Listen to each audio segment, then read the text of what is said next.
80% actually of who we become as adults is what happens In our what happened childhood. in our previous years. Exactly. Yeah. Yeah. So even in trauma is the same. You can have people that maybe they had a traumatic experience as a child, but then they carry this into their adulthood. And trauma can live. You can actually be in the three response that I talked about earlier. You can live with them for years, for weeks, for months, yeah, if there is no healing. So Yeah. here you could be in fight, flight, or freeze mode for years. For years. So I can give you a good example.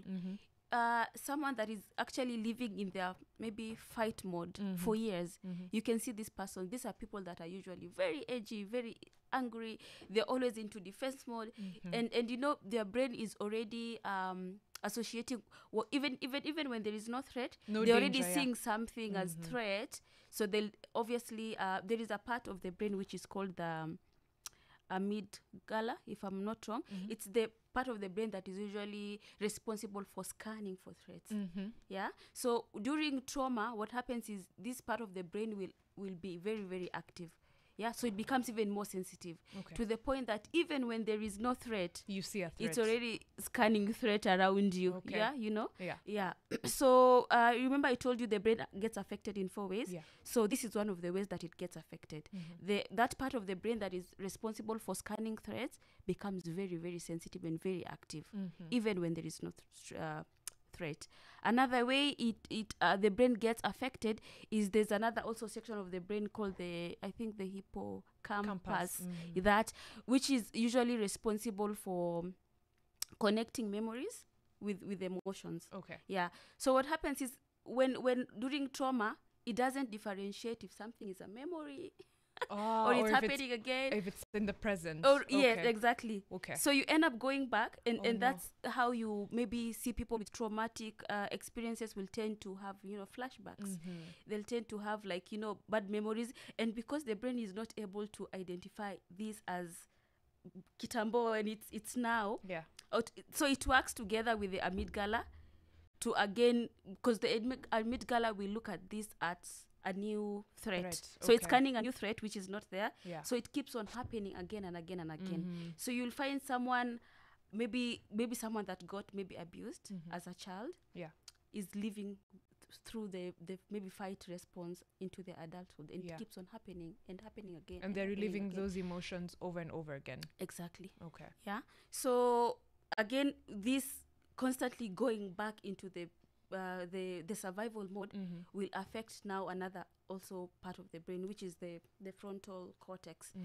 This frontal cortex is the one that is responsible for thinking rationally, generally, like thinking, learning language. It's the frontal part of the brain. So what happens is, if this is constantly taken back to a traumatic event, it becomes less like it doesn't really work, because you know how it gets affected is you're not able to think clearly. Yeah. And naturally, this is actually from neuroscience, if a certain part of the brain is working too much, then it grows. If it doesn't, it shrinks. Exactly. Okay. So if you keep on taking it back to that, and it's put in a state, because during the survival mode, that part of the brain gets shut down. And that's how you explain when, for example, a lion comes in here. The way you run. Won't think. You either move or freeze or what. Exactly. Yeah, okay. So if you put the prefrontal cortex in a series of not thinking, you become unable to think rationally. So that's how you find people, maybe if something that happened in their childhood, they'll keep on thinking the same way. They'll think very irrationally. Yeah, I can give a good example. Maybe someone who went through a physical abuse, maybe like rape. Yeah, so they got trauma out of that. So according to them, maybe every time they see a man, it's a threat. So how they're not thinking clearly would look at not thinking just because that happened as a child doesn't mean it has to happen now. And it doesn't mean every man that I come across with is actually a threat. Yeah. So that's another the third way the brain gets affected. And lastly, The fourth way is the whole now central nervous system. Yeah. So the whole central nervous system is the one now responsible for moving around, being able to carry out day-to-day work activities. And if that is affected due to the stress and the anxiety that comes with trauma, it now leads to like chronic illnesses, and you become sick, and it gets exhausted, because even living in that state of survival mode is very exhausting.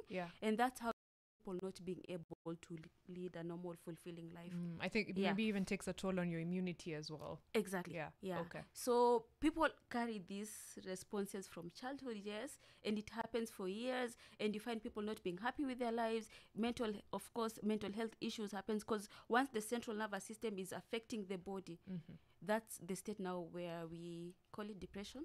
Yeah.